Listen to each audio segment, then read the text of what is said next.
새벽 공기는 칼날처럼 차가웠다. 윤혜운은 폐가 타는 듯한 고통을 느끼며 캠퍼스를 가로질러 뛰었다.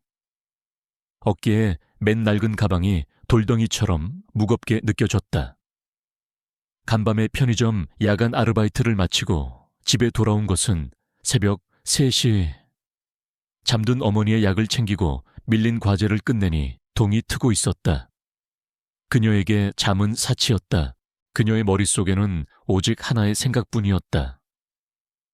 차진우 교수의 형법 강의. 단 1분이라도 늦어서는 안 되는. 냉혈한으로 악명 높은 그의 강의였다. 한 학기 성적이 그녀의 미래를 결정할 장학금과 직결되어 있었다. 그녀는 여기서 무너질 수 없었다. 어머니의 병원비와 자신의 꿈. 그 모든 것이 그녀의 두 어깨에 달려 있었다. 마침내 법학관 건물이 눈앞에 보였다. 그녀는 마지막 남은 힘을 쥐어짜 계단을 뛰어 올라갔다. 강의실 문 앞에 도착했을 때 그녀는 이미 온몸이 땀으로 젖어 있었다. 숨을 고를 새도 없이 그녀는 조심스럽게 문을 열고 안으로 들어섰다. 바로 그 순간 강의실의 모든 소음이 거짓말처럼 멎었다. 200명이 넘는 학생들의 시선, 그리고 그 모든 시선을 지휘하는 단 한 사람의 차가운 눈빛이 그녀에게로 향했다. 연단 위에 서 있는 남자, 차진우 교수였다. 그는 하던 말을 멈추고 얼음 같은 시선으로 그녀를 꿰뚫어 보았다. 강의실의 공기는 그가 뿜어내는 위압감으로 인해 꼼짝없이 얼어붙어 있었다. 시간마저 그의 통제에 있는 듯했다. 윤혜운 씨. 그의 목소리는 낮았지만 강의실 전체를 지배했다. 분노나 짜증이 섞이지 않은, 지극히 사무적인 톤이 오히려 더 위협적이었다. 내 시계는 정확히 8분을 넘어가고 있어. 여기 있는 200여 명의 시간을 낭비한 것에 대한 합당한 이유가 있길 바라지. 그는 그녀에게 변명의 기회조차 주지 않겠다는 듯 말을 이었다. 혜우는 고개를 숙였다. 달아서 해진 운동화 끝만 바라보았다. 죄송합니다. 교수님, 정말 죄송합니다. 귓가에 꽂히는 수많은 학생들의 수군거림이 비수처럼 아팠다. 그녀의 가난과 고단함이 백일에 드러나는 잔인한 심판의 순간이었다. 그녀는 그저 이 순간이 빨리 지나가기만을 바랄 뿐이었다. 차진우는 천천히 연단에서 내려와 그녀의 바로 앞에 섰다. 그는 그녀의 머리부터 발끝까지를 훑어보았다. 밤샘으로 지친 얼굴, 낡았지만 단정한 옷차림, 그리고 간절함이 배어있는 그녀의 눈빛까지. 그의 시선은 마치 현미경처럼 그녀의 모든 것을 분석하고 해부하는 듯했다. 그는 동정심 따위는 존재하지 않는 세계의 지배자였다. 변명은 시간적 여유가 있는 자들의 특권이지. 윤혜은 씨는 그런 사람처럼 보이지 않는데 그의 말은 비수처럼 날카로웠다. 그는 그녀를 강의실에서 쫓아내지 않았다. 대신 모두가 숨을 죽이고 지켜보는 가운데 그는 자신만의 잔인한 형벌을 내렸다. 그는 다시 연단으로 돌아가 모두에게 선언했다. 시간 엄수의 중요성에 대한 특별 교육의 일환으로. 윤혜운 씨는 이번 학기 동안 내 개인 연구 조교로 활동하게 될 거요. 물론 무급으로. 강의실 안에서 낮은 탄식이 터져 나왔다. 그것은 동정심과 함께 자신이 아니라는 안도감이 뒤섞인 소리였다. 차진우 교수의 조교가 되는 것은 학문적 고문을 당하는 것과 마찬가지라는 소문이 파다했다. 그는 오직 혜운을 향해 시선을 고정한 채 말을 이었다. 법의 세계에서는 1초의 시간도 모두 돈으로 환산된다는 것을 배우게 될 거야. 그리고 지금부터 당신은 낭비한 시간을 당신의 노동으로 갚게 될 거다. 강의 끝나고 내 연구실로 오도록. 그는 아무 일도 없었다는 듯 멈췄던 강의를 다시 시작했다. 강의가 끝나고 학생들이 모두 빠져나간 뒤에도 해운은 그 자리에 망부석처럼 서 있었다. 거대한 강의실에 냉혈한 교수와 단둘이 남겨졌다. 그의 형벌은 내려졌다. 그녀의 지옥 같은 현실에 더 깊고 어두운 지옥의 문이 하나 더 열린 것이었다. 그녀는 주먹을 꽉 쥐었다. 지치고 두려웠지만 그녀의 눈빛 속에는 아직 꺼지지 않은 작은 불꽃이 타오르고 있었다. 그가 먼저 몸을 돌려 강의실을 나섰다. 해운은 잠시 망설이다가 그의 뒤를 따랐다. 그의 연구실로 향하는 복도는 마치 사형장으로 끌려가는 길처럼 길고 어둡게 느껴졌다. 연구실 문이 열리자 방대한 양의 서적과 서류 더미가 그녀를 압도했다. 그곳은 그의 왕국이었고 이제 그녀는 그 왕국의 가장 비천한 노예가 된 것이었다. 오늘부터 네가 할 일이다. 그는 책상 위에 산더미처럼 쌓인 오래된 판례집들을 가리켰다. 이 판례들을 모두 주제별, 연도별로 정리하고 디지털화하도록 내일 아침까지. 질문 있나 그의 목소리는 명령이었고 거절은 용납되지 않는다는 명백한 선언이었다. 해운은 입술을 깨물었다. 이것은 연구 조교의 업무가 아니라 명백한 괴롭힘이었다. 하지만 그녀에게는 선택의 여지가 없었다. 그녀는 조용히 고개를 끄덕였다. 없습니다. 교수님, 그녀의 대답에 그는 만족한 듯했다. 그는 자신의 소파에 앉아 다른 서류를 검토하기 시작했다. 그는 더 이상 그녀에게 아무런 관심도 없다는 듯 행동했다. 그녀는 그저 그의 공간에 놓인 일을 처리하는 기계일 뿐이었다. 해운은 묵묵히 책상 앞에 앉아 일을 시작했다. 먼지 쌓인 판례집을 한 장 한 장 넘기며 그녀는 절망감 대신 기묘한 오기를 느꼈다. 그는 그녀를 굴복시키고 싶어 했다. 그녀의 가난과 약점을 이용해 그녀를 짓밟으려 했다. 하지만 그녀는 윤혜운이었다. 그녀는 결코 쉽게 부서지지 않을 터였다. 이 혹독한 형벌의 끝에서 그녀는 반드시 살아남을 것이라고 다짐했다. 밤은 지독하게 길었다. 윤혜운은 집으로 돌아가지 못했다. 차진우의 연구실은 시간의 흐름마저 멈춘 듯 고요했고 그녀는 묵묵히 낡은 판례집의 먼지를 털어내며 밤을 새웠다.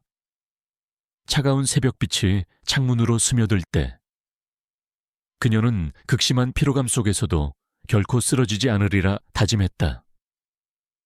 이것은 그가 내린 형벌이자 그녀에게는 생존을 위한 첫 번째 시험이었다. 아침이 되자 차진우가 갓 내린 커피향과 함께 연구실에 나타났다. 그는 흐트러짐 없는 모습으로 그녀가 밤새 정리한 서류 더미를 훑어보았다. 칭찬이나 격려의 말은 한마디도 없었다.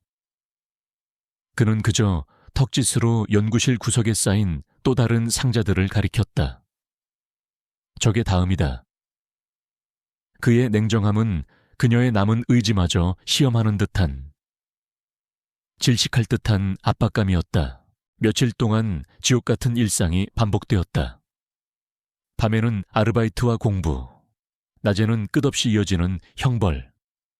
그는 그녀에게 낡은 녹취록을 풀게 하거나 아무도 찾지 않는 해외 판례를 번역시키는 등 일부러 의미 없고 고된 일들만 골라서 시켰다. 그는 그녀가 스스로 무너져 내리기를, 그래서 자신의 발밑에서 자비를 구하기를 바라는 듯했다. 하지만 윤혜운은 버텨냈다. 오히려 그녀는 이 고통 속에서 기묘한 집중력을 발휘하기 시작했다. 단순 반복 작업처럼 보였던 일들 속에서 그녀의 비상한 두뇌는 누구도 발견하지 못한 패턴과 연결고리를 찾아내고 있었다. 그녀는 더 이상 수동적인 조수가 아니었다. 자신을 둘러싼 상황과 그를 냉철하게 분석하는 관찰자였다. 그녀는 차진우라는 남자를 더 깊이 파고들기 시작했다. 그는 모든 것이 완벽하게 통제된 삶을 사는 듯 보였다. 하지만 가끔 그의 얼음 같은 가면 뒤에 숨겨진 균열을 목격할 수 있었다. 늦은 밤, 누군가와 나누는 격앙된 통화, 그녀를 향한 분노와는 다른 훨씬 더 깊고 위험한 무언가에 대한 좌절감, 그리고 그의 입에서 나온 태하그룹이라는 이름. 어느 날 오후, 그는 특히나 지루해 보이는 업무를 그녀에게 던져주었다. 이미 은퇴한 노교수의 낡은 연구 자료들을 디지털화하라는 것이었다. 먼지가 뽀얗게 쌓인 상자들은 누가 봐도 오랫동안 잊혀있던 것들이었다. 쉼표 하나라도 놓치지 마. 그는 경고를 남기고 학과 회의에 참석하기 위해 자리를 비웠다. 해우는 묵묵히 낡은 서류들을 스캔하고 입력했다. 그러다 상자 맨 밑바닥에서 잘못 끼워진 듯한 낡은 파일을 발견했다. 그 안에는 학술 자료가 아닌 오래된 재무 관련 서류들이 들어있었다. 10여 년 전부터 태아그룹이 법대에 지원한 연구 지원금 내역서였다. 그녀의 심장이 불길하게 뛰기 시작했다. 내역서에 적힌 금액은 상상을 초월했다. 평범한 학술 연구비라고 하기에는 터무니없이 큰 돈이었다.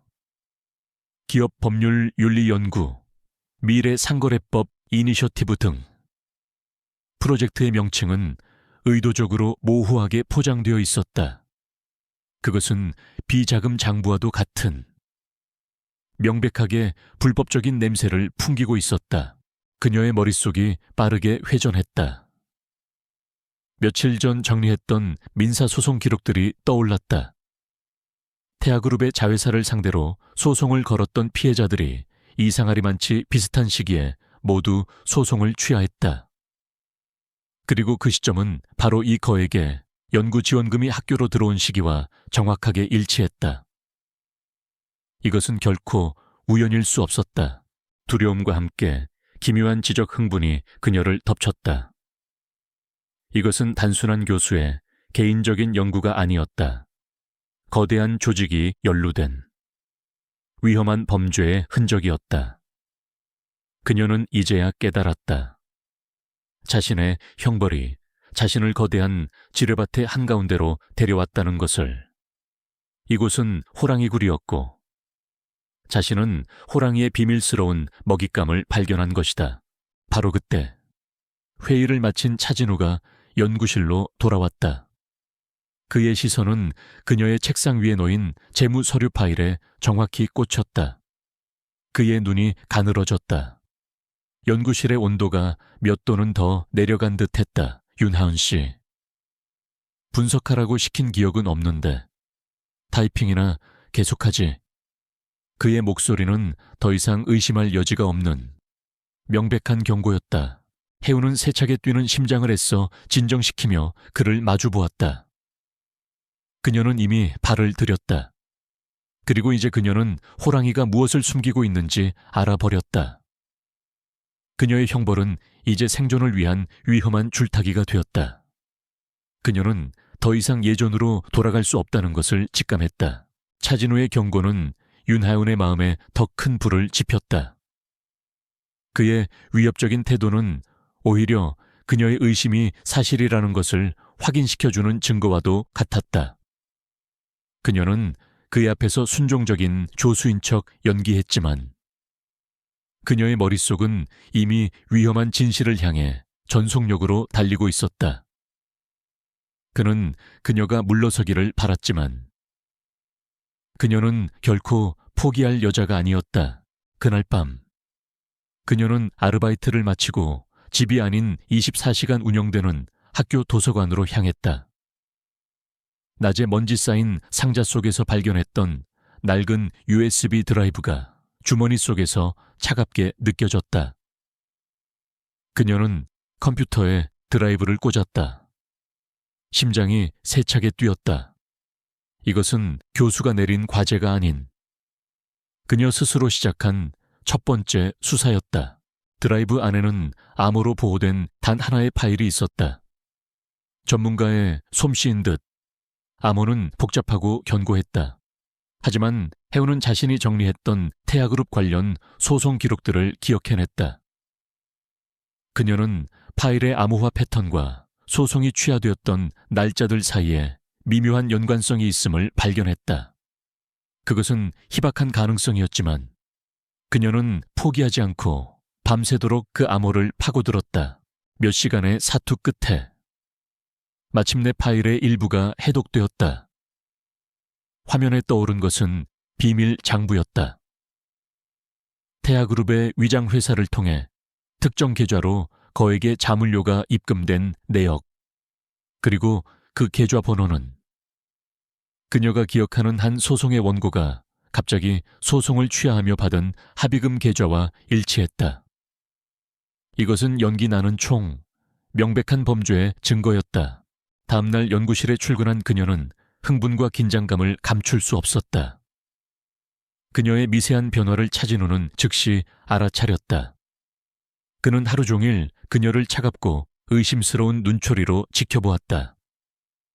그녀가 무언가를 발견했다는 것을, 그리고 자신의 경고를 무시했다는 것을 그는 이미 알고 있었다. 연구실의 공기는 살얼음판처럼 팽팽했다. 그는 아무도 없는 법학 도서관의 석에서 그녀를 몰아붙였다. 그가 그녀의 팔을 거칠게 붙잡았다. 내가 경고했을 텐데. 그의 목소리는 낮게 으르렁거렸다. 이건 네가 감당할 수 있는 일이 아니야. 당장 그만둬. 이건 널 위해서 하는 말이다. 그의 눈빛에는 분노와 함께 그녀가 읽을 수 없는 복잡한 감정이 뒤섞여 있었다. 해운은 그의 손을 뿌리치며 그를 마주보았다. 교수님, 만약 범죄가 일어나고 있다면 그걸 밝혀내는 것이 법학도로서 저희의 의무 아닌가요? 그녀의 도전적인 질문이 두 사람 사이에 날카롭게 울려 퍼졌다. 그는 그녀의 당돌함에 순간 할 말을 잃은 듯했다. 그의 눈빛이 아주 미세하게 흔들리는 것을 그녀는 놓치지 않았다. 그날 밤 해운은 두려움과 승리감이 뒤섞인 기묘한 감정을 안고 평소보다 늦게 자신의 옥탑방으로 향했다. 열쇠를 자물쇠에 꽂았지만 무언가 이상했다. 낡은 자물쇠가 이미 부서져 있었다. 차가운 불안감이 그녀의 등골을 타고 흘러내렸다.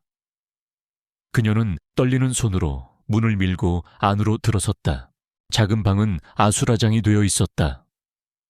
그녀의 얼마 되지 않는 세간이 모두 내팽개쳐져 있었고 그녀가 목숨처럼 아끼던 법학 서적들은 갈기갈기 찢겨 바닥에 흩어져 있었다.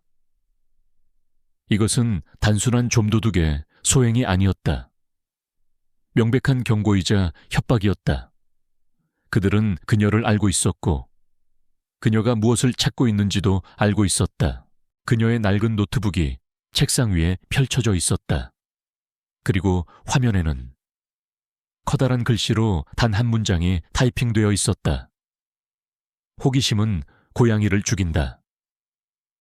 추상적이었던 위험이 이제 그녀의 가장 안전해야 할 공간, 그녀의 집 안으로 침입했다. 공포가 그녀의 숨통을 조여왔다. 그녀는 옆방에서 곤히 잠들어 있을 어머니를 생각했다. 그들이 어머니를 해칠 수도 있었다.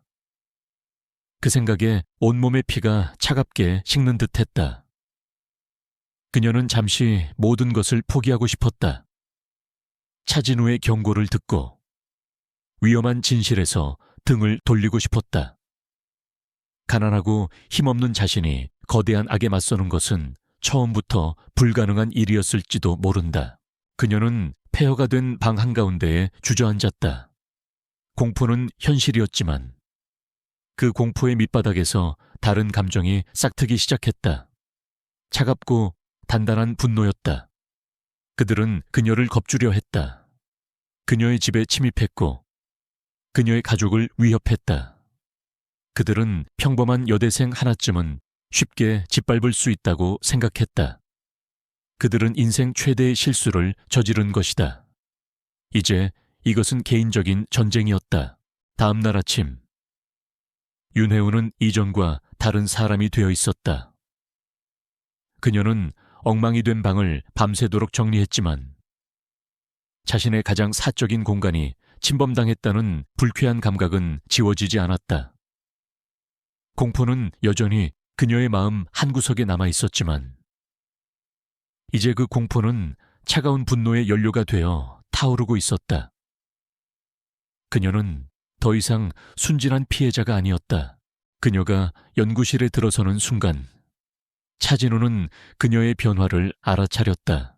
짙어진 다크서클과 애써 감추려 하지만 감출 수 없는 불안과 결의가 뒤섞인 눈빛. 그는 나직이 물었다. 어젯밤 무슨 일 있었나? 그의 질문은 단순한 호기심이 아니었다. 그는 이미 무언가를 예감하고 있는 듯했다. 혜우는 숨기지 않았다. 누군가 제 방을 뒤졌어요. 그 말을 듣는 순간 차진우의 눈빛이 차갑게 굳어졌다. 아주 짧은 순간 분노처럼 보이는 감정이 스쳐 지나갔지만 이내 얼음 같은 무표정으로 되돌아왔다. 그는 그녀가 아니라 이 모든 상황을 조종하는 보이지 않는 적을 향한 분노였다. 마지막 경고다. 윤혜운, 그의 목소리는 위험할 정도로 낮게 깔려 있었다. 이제부터 절대 혼자 다니지 마. 모든 관련 자료는 이 연구실 밖으로 가져나갈 생각 말고. 네가 감당할 수 있는 수준을 넘어섰어. 그의 말은 명령이었지만 그 안에는 그녀조차 온전히 이해할 수 없는 미묘한 보호의 의도가 담겨 있었다. 그날 이후 연구실의 공기는 더욱 팽팽해졌다. 두 사람은 해독된 파일들을 분석하며 밤늦게까지 일했다. 공유된 위험은 그들 사이에 기묘한 유대감을 형성했다. 적의와 불신은 여전히 존재했지만 이제 그들은 같은 배를 탄 서로를 완전히 믿을 수 없는 위태로운 동료가 된 것이다. 마침내 일을 마치고 법학관 건물을 나섰을 때 캠퍼스는 칠흑 같은 어둠과 정적에 잠겨 있었다. 바람이 나뭇가지를 스치는 소리가 마치 불길한 속삭임처럼 들렸다. 혜우는 자신도 모르게 옷깃을 여몄다. 평온했던 교정이 이제는 거대한 위협의 공간처럼 느껴졌다. 그녀의 등골에 오싹한 한기가 흘렀다. 차진우 역시 그 불길한 기운을 감지했다.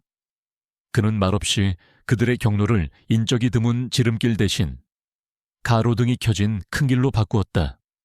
하지만 잠시 후 그들의 뒤에서 두 개의 그림자가 어둠 속에서 나타나 일정한 거리를 두고 따라붙기 시작했다. 그들은 평범한 학생이 아니었다. 명백한 악의를 가진 추격자들이었다. 뒤돌아보지 마. 그냥 계속 걸어. 차진우가 낮은 목소리로 속삭였다. 그의 온몸이 경계심으로 팽팽하게 긴장되어 있었다. 그는 몇 번이나 방향을 급하게 틀며 그들을 따돌리려 했지만 추격자들은 전문가였다. 그들의 모든 움직임을 거울처럼 따라하며 서서히 거리를 좁혀왔다. 결국 그들은 막다른 길에 몰렸다.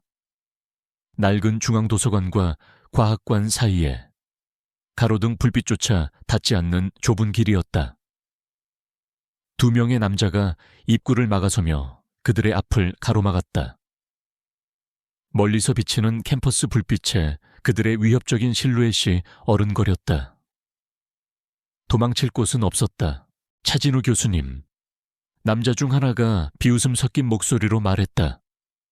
그리고 그의 어린 애완동물이시군. 두 사람 다. 굳이 알 필요 없는 일에 코를 너무 깊이 들이밀었어. 그들이 천천히 한 걸음씩 다가왔다. 남자의 주머니 속에서 무언가 금속성의 물체가 희미하게 빛났다. 탈출구가 완전히 막힌 절체절명의 순간 차진우는 결단을 내렸다. 그는 혜운의 어깨를 거칠게 잡아챘다. 그리고 그녀를 차가운 벽돌벽으로 밀어붙이며 망설임 없이 그녀의 입술을 자신의 입술로 덮어버렸다.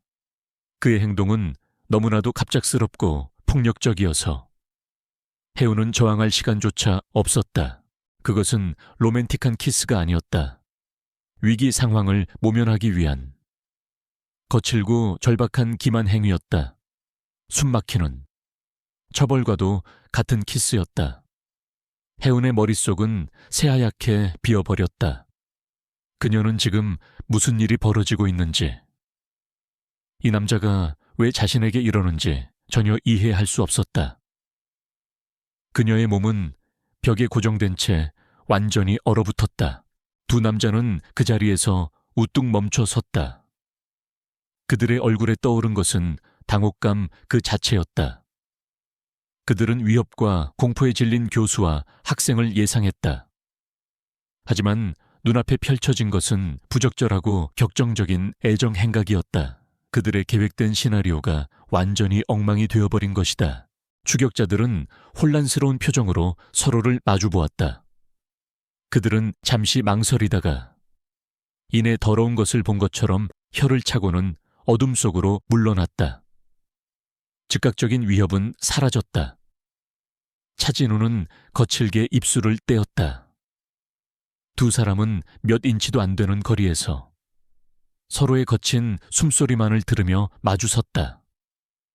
충격적인 키스의 잔상이 차가운 밤 공기 속에서 두 사람을 질식시킬 듯이 맴돌았다.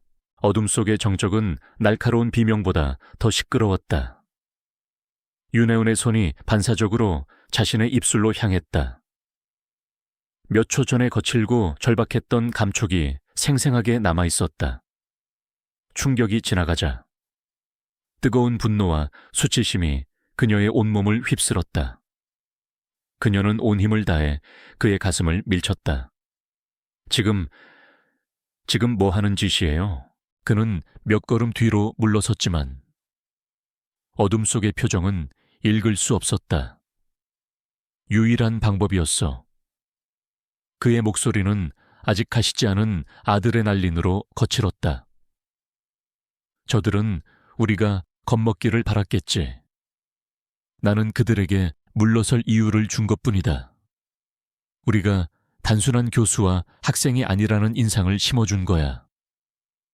그는 모든 것을 감정이 배제된 철저한 전술적 판단으로 포장했다. 하지만 해우는 쉽게 받아들일 수 없었다. 이유요. 그래서 저를 멋대로 이용하는 게 교수님의 방식인가요? 그녀의 목소리는 분노로 떨리고 있었다. 괴한들의 위협보다 그의 기습적인 행동이 그녀의 존엄성에 더 깊은 상처를 남겼다. 그녀는 자신이 그의 게임에 휘둘리는 무력한 말이 아니라는 것을 분명히 해야만 했다. 이러고 있을 시간이 없어. 그가 그녀의 말을 잘랐다. 그는 다시 그녀의 팔을 붙잡았지만 이번에는 그녀를 위험으로부터 끌어내기 위함이었다. 그놈들. 다시 돌아올지도 몰라. 일단 안전한 곳으로 가야 한다. 그의 다급함이 잠시나마 그녀의 분노를 억눌렀다. 그녀는 저항하지 않고 그의 이끌림에 몸을 맡겼다. 두 사람이 도착한 곳은 그의 연구실이었다. 한때 그녀에게 감옥과도 같았던 공간이 이제는 외부의 위협으로부터 그들을 지켜주는 유일한 요새처럼 느껴졌다. 그는 문을 잠그고 블라인드를 내렸다. 그리고 마침내 더 이상 피할 수 없는 진실을 마주하기 위해 그녀를 돌아보았다.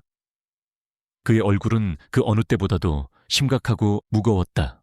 그는 모든 것을 털어놓기 시작했다. 과거 그가 검사 시절 태아그룹을 겨냥했던 수사가 의문의 압력으로 중단되었던 이야기. 그는 부패의 뿌리가 대학 내부에 바로 김학수 학장에게 있다는 심증을 품고 내부 조사를 위해 학교로 돌아왔다고 했다. 그의 목소리에는 차가운 분노와 무거운 책임감이 실려 있었다. 그가 밝힌 음모의 전모는 충격적이었다.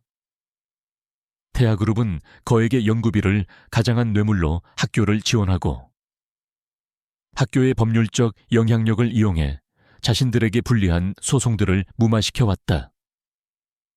그녀가 발견했던 서류들은 거대한 빙산의 일각에 불과했다. 그녀가 발을 들인 세계는 생각보다 훨씬 더 거대하고 위험했다. 그리고 그는 그녀를 똑바로 바라보았다. 내가 왜 너를 조교로 뽑았는지 말해주지. 그는 그녀의 뛰어난 재능을 처음부터 알고 있었다고 고백했다. 너는 너무 똑똑했어.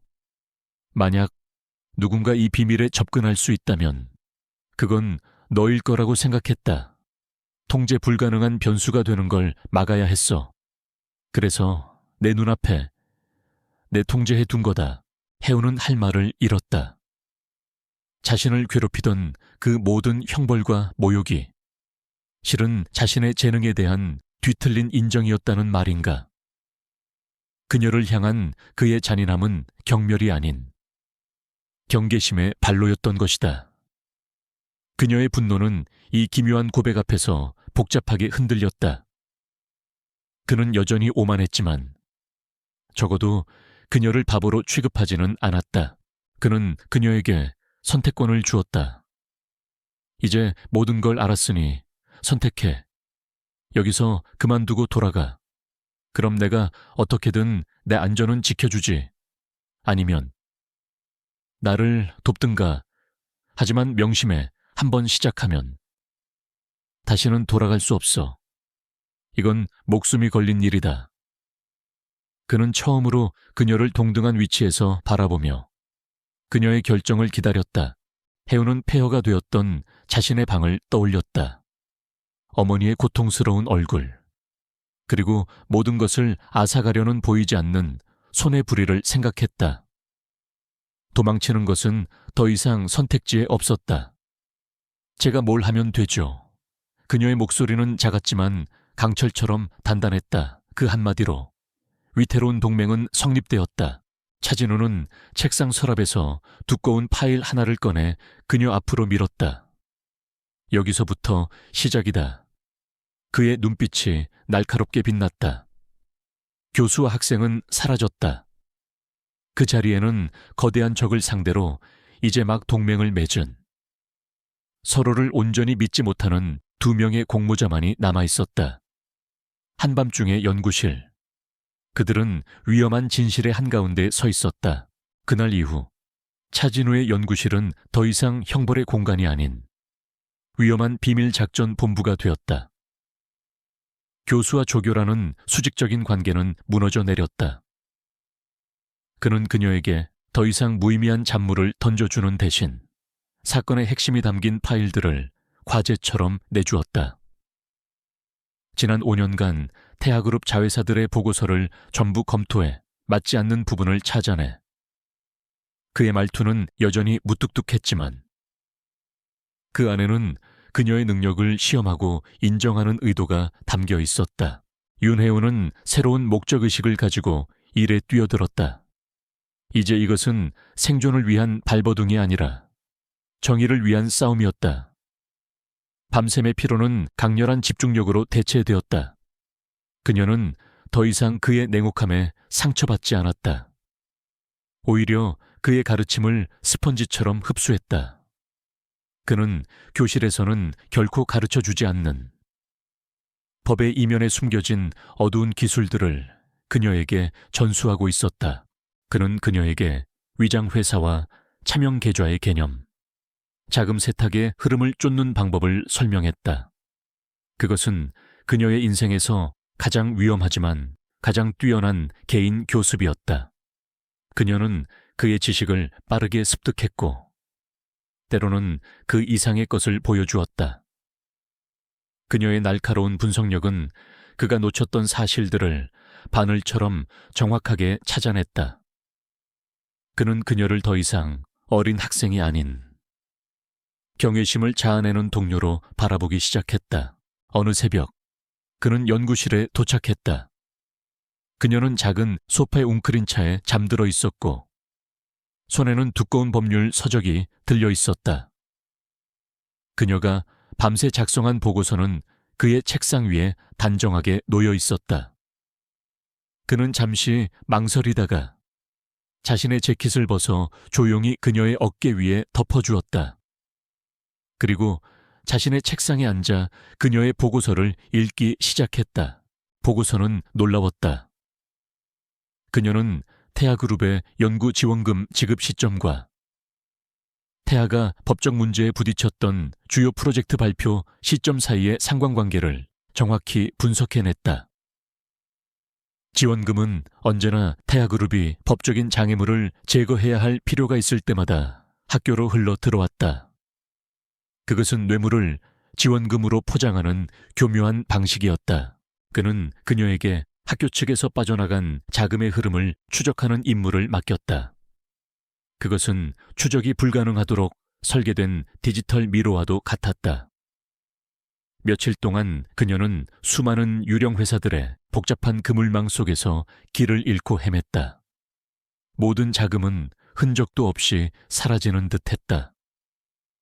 그녀는 처음으로 거대한 벽에 부딪힌 듯한 좌절감을 느꼈다. 그러던 어느 늦은 밤이었다.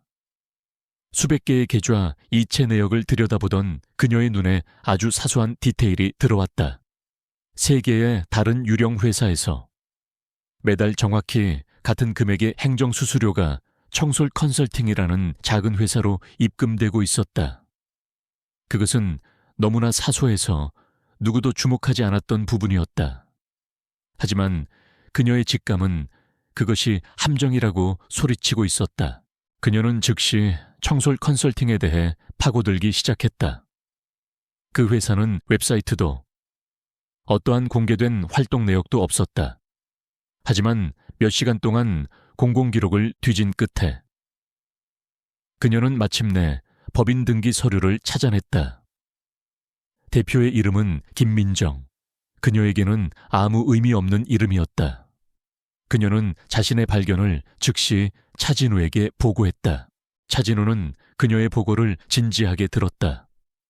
그는 김민정이라는 이름을 듣자마자 검사 시절에 오랜 정보원에게 전화를 걸었다.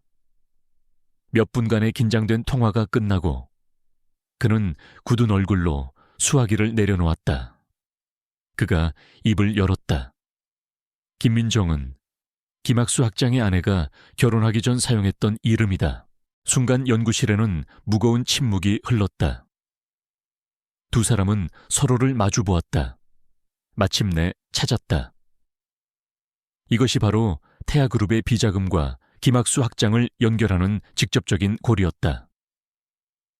그들은 적의 심장을 향하는 가장 날카로운 비수를 찾아낸 것이다. 해우는 온몸에 소름이 돋는 것을 느꼈다. 두 사람은 책상 위 컴퓨터 화면을 응시했다. 화면 속에는 그들이 찾아낸 범죄의 증거가 선명하게 빛나고 있었다. 피로감, 두려움, 그리고 서로에 대한 불신은 잠시 잊혔다.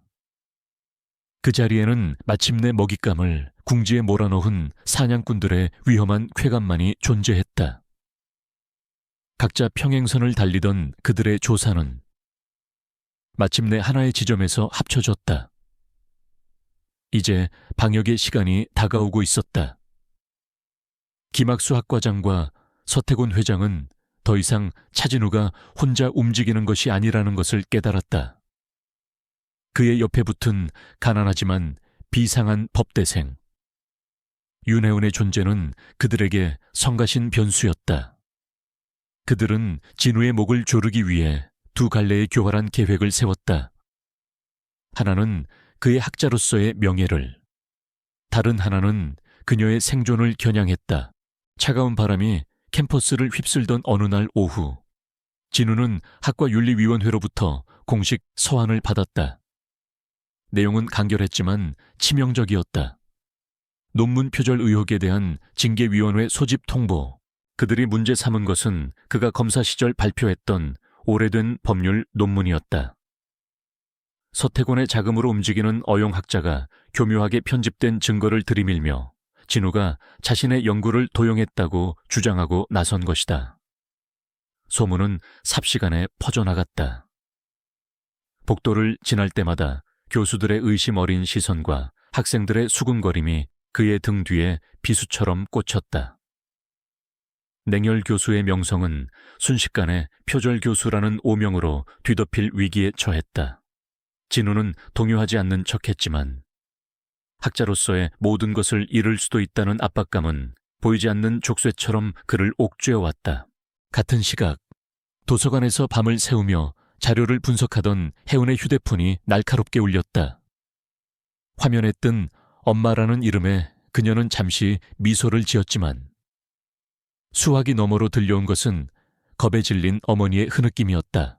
혜운아, 어떡하니? 그 사람들이 병원까지 찾아왔어. 사채업자들이었다.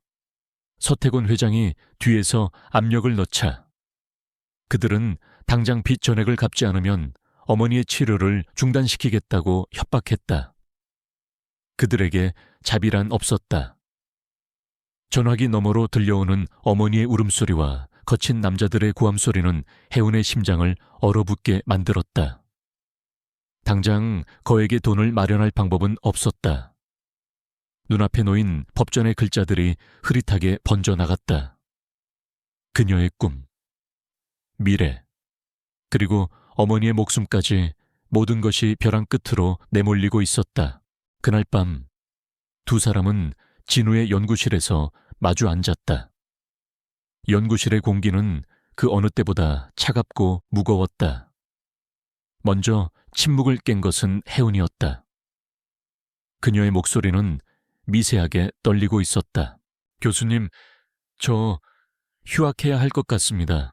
진우는 대답 대신 낮에 받은 징계위원회 소집 통보서를 그녀 앞으로 밀었다. 혜운은 놀란 눈으로 서류를 읽어 내려갔다. 표절, 징계위원회, 그녀는 이것이 단순한 우연이 아님을 직감했다. 어머니 채권자들이 병원으로 찾아왔어요. 당장 빚을 갚지 않으면 모든 걸 끝내겠다고 합니다. 혜운이 힘겹게 말을 뱉어내자 진우의 차가운 눈빛이 분노로 이글거렸다. 모든 조각이 맞춰졌다. 이것은 김학수와 서태곤이 계획한 정교한 함정이었다. 한 명의 경력은 사회적으로, 다른 한 명의 삶은 경제적으로 파괴하여 그들을 각계격파하려는 비열한 수법이었다. 절망감이 혜운을 덮쳤다. 그녀는 고개를 숙였다. 제가 그만두면 교수님께 가는 압박도 줄어들까요? 그 순간 진우의 단호한 목소리가 그녀의 절망을 갈랐다. 아니, 그는 자리에서 일어나 창밖의 어두운 캠퍼스를 내려다보았다. 여기서 우리가 무너지면 그들이 이기는 거다. 그들이 가장 바라는 시나리오지. 이건 그들이 우리에게 보내는 선전포고야. 그가 몸을 돌려 혜운을 바라보았다. 그의 눈에는 더 이상 냉소나 경계심이 없었다. 벼랑 끝에 함께 서 있는 동료를 향한 기묘한 연대감과 꺾이지 않는 의지가 담겨 있었다. 그들이 우리 목에 칼을 들이밀었으니 이제 우리가 방역할 차례다. 윤하운, 그의 말에 혜운은 천천히 고개를 들었다. 눈물로 흐려졌던 그녀의 눈동자에 다시금 날카로운 빛이 돌아오고 있었다. 적의 비열한 공격은 그들을 무너뜨리는 대신 부서지기 직전의 칼날처럼 더욱 단단하고 위험하게 만들고 있었다. 벼랑 끝에 몰린 그들에게 남은 선택지는 하나뿐이었다. 적의 심장부로 직접 뛰어드는 위험한 도박. 진우와 혜운은 불법 거래의 원본 증거. 즉, 김학수의 비밀 회계장부가 그의 개인 사무실 금고에 보관되어 있다는 사실을 알아냈다. 그것을 손에 넣지 못하면 모든 것이 끝이었다. 계획은 치밀하게 세워졌다. 진우의 법률 지식은 학교의 보안 시스템과 규정의 허점을 파고드는 데 사용되었고, 혜운의 세심하고 기민한 계획 능력은 침투 경로와 시간 계산, 그리고 예상치 못한 변수에 대한 대비책을 마련하는 데 빛을 발했다. 그들은 마치 한 팀의 숙련된 요원처럼 움직였다. 디데이는 천둥 번개가 몰아치는 폭풍우 치는 밤으로 정해졌다. 거센 비바람은 캠퍼스 순찰을 느슨하게 만들고 그들의 흔적을 지워줄 완벽한 어모였다. 자정이 가까워질 무렵 검은 옷으로 몸을 감싼 두 사람은 학과 건물 뒤편의 어둠 속으로 스며들었다. CCTV는 3분 강역으로 복도 끝을 비춥니다. 우리가 움직일 수 있는 시간은 정확히 1분 10초. 혜은이 낮은 목소리로 속삭이며 손목시계를 확인했다. 진우는 고개를 끄덕이며 낡은 배전반 덮개를 열었다. 그는 미리 파악해둔 회로를 능숙하게 조작하여 학과장실로 이어지는 복도의 전력을 잠시 차단했다. 순간 복도가 암흑에 휩싸였다. 두 사람은 어둠을 틈타 고양이처럼 조용하고 신속하게 움직였다. 학과장실 문 앞에 도착하자 혜은이 가방에서 직접 만든 만능키와 얇은 철사를 꺼냈다. 그녀는 며칠 밤을 새워 익힌 기술로 자물쇠를 해체하기 시작했다. 빗소리와 천둥소리가 그녀의 손놀림에서 나는 미세한 금소금을 감춰주었다. 딸깍 하는 작은 소리와 함께 문이 열렸다. 사무실 안은 밖보다 더 깊은 어둠과 긴장감으로 가득했다.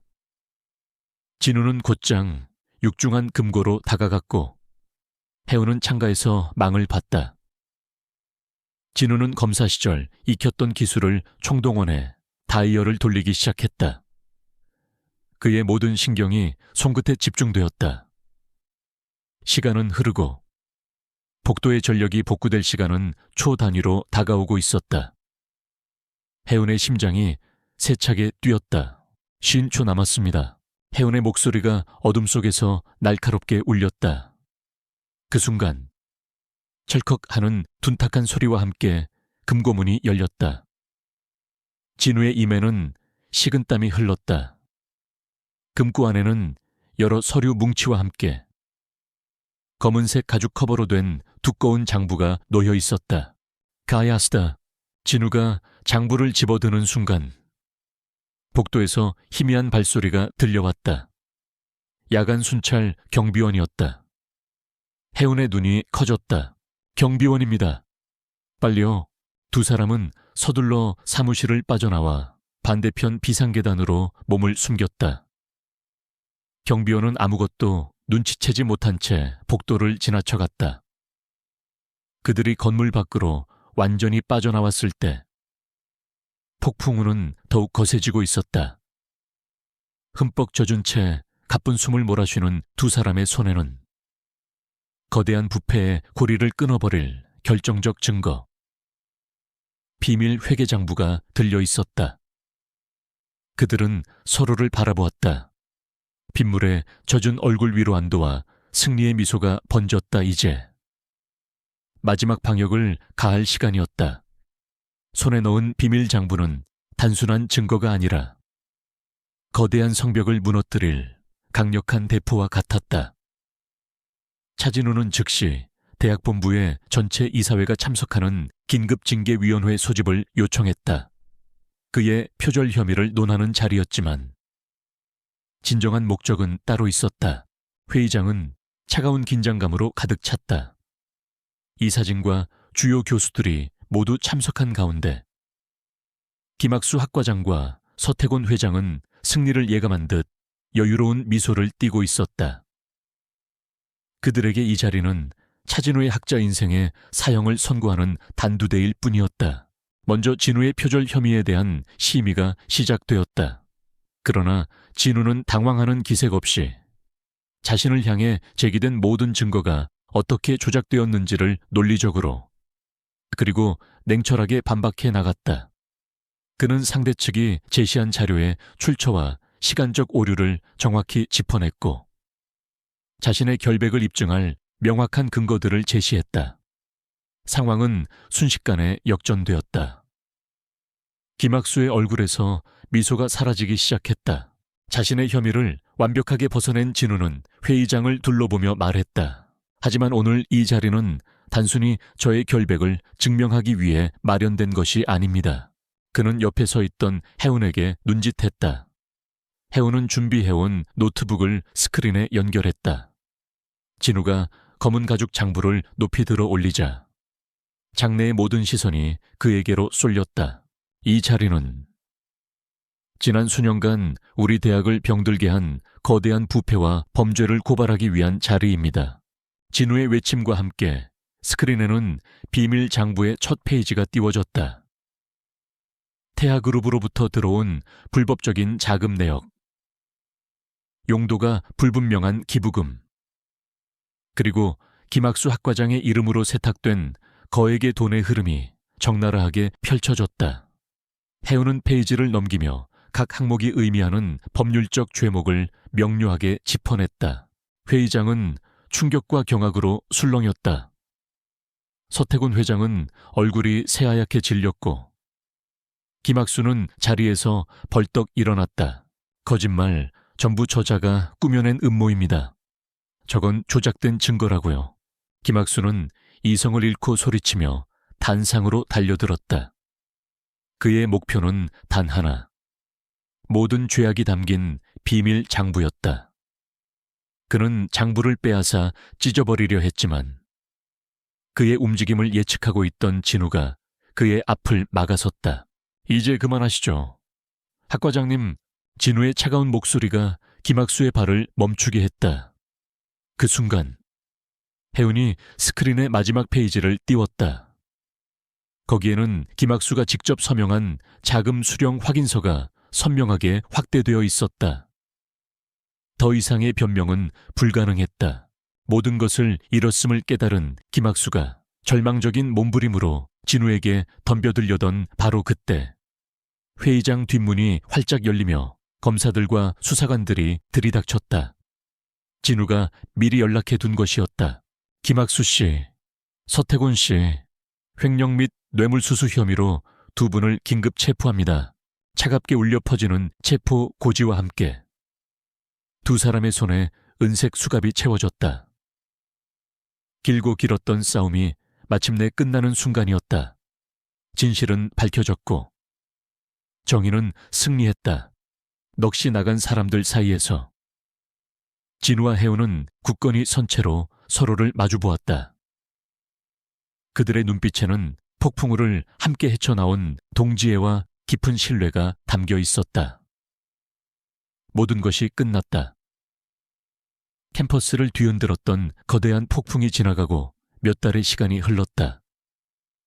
김학수와 서태곤은 법의 엄중한 심판을 받게 되었고 차진우 교수는 자신의 명예를 되찾았을 뿐만 아니라 대학의 부정을 뿌리 뽑은 영웅으로 존경받게 되었다. 가장 큰 변화는 윤혜운에게 찾아왔다. 그녀는 대학으로부터 전액 장학금을 받게 되었고 덕분에 더 이상 아르바이트에 쫓기지 않고 학업에만 전념할 수 있게 되었다. 어머니의 병원비 문제도 해결되어 안정적인 치료를 받을 수 있게 되었다. 그녀의 삶에 드리웠던 짙은 그림자가 마침내 거친 것이다. 계절이 바뀌고 캠퍼스에 따스한 햇살이 내리쬐던 어느 날 오후 혜운은 작은 카페에서 진우와 마주 앉았다. 더 이상 그는 혜운의 담당 교수가 아니었다. 차갑고 냉정했던 냉혈 교수와 생존을 위해 발버둥 치던 가난한 법대생이라는 역할극은 막을 내렸다. 이제 그들은 함께 생사를 넘나든 평등한 두 인간, 차진우와 윤혜운이었다. 어색한 침묵 사이로 향긋한 커피 향이 퍼져나갔다. 먼저 입을 연 것은 진우였다. 어머니는 좀 어떠신가? 그의 목소리는 예전과 달리 부드러운 온기를 띠고 있었다. 덕분에요. 많이 좋아지셨어요. 정말 감사했습니다. 혜운이 진심을 담아 고개를 숙였다. 진우는 작게 고개를 저으며 쓴웃음을 지었다. 내가 내렸던 벌을 생각하면 그런 말을 들을 자격이 없지. 그의 말에 혜운도 피식 웃음이 터졌다. 모든 사건의 시작이었던 그 잔혹했던 특별 과제. 이제는 기묘한 추억이 되어버린 그날의 기억이 떠올랐다. 그리고 위기의 순간. 그들을 연인으로 위장하게 만들었던 그 갑작스러운 입맞춤도 이상한 기억이네요. 그 벌 덕분에 여기까지 왔으니까요. 혜운이 찻잔을 만지작거리며 말했다. 세상에서 가장 힘들었지만 가장 값진 무급 조교 자리였어요. 두 사람의 시선이 허공에서 부딪혔다. 그들의 눈빛 속에는 말로 다 표현할 수 없는 수많은 감정과 기억들이 담겨 있었다. 서로의 날카로움을 경계하고, 재능을 인정하고, 위기 속에서 서로를 의지했던 시간들, 그 모든 순간들이 쌓여 두 사람 사이에는 끈끈한 신뢰와 이해가 자리 잡고 있었다. 진우는 창밖의 풍경을 바라보며 나지막이 말했다. 폭풍이 지나가고 나니 모든 것이 제자리를 찾은 것 같군. 네, 그래요. 혜운이 미소로 답했다. 카페 안에는 조용한 피아노 선율이 흐르고 있었다. 강압적이었던 형벌로 시작되었던 그들의 첫 만남. 그 치열하고 소란스러웠던 멜로디는 이제 끝났다. 그리고 지금 따스한 햇살과 커피향 속에서 두 사람 사이에는 이전과는 전혀 다른 진솔하고 희망에 찬 새로운 멜로디가 조심스럽게 쓰이기 시작하고 있었다.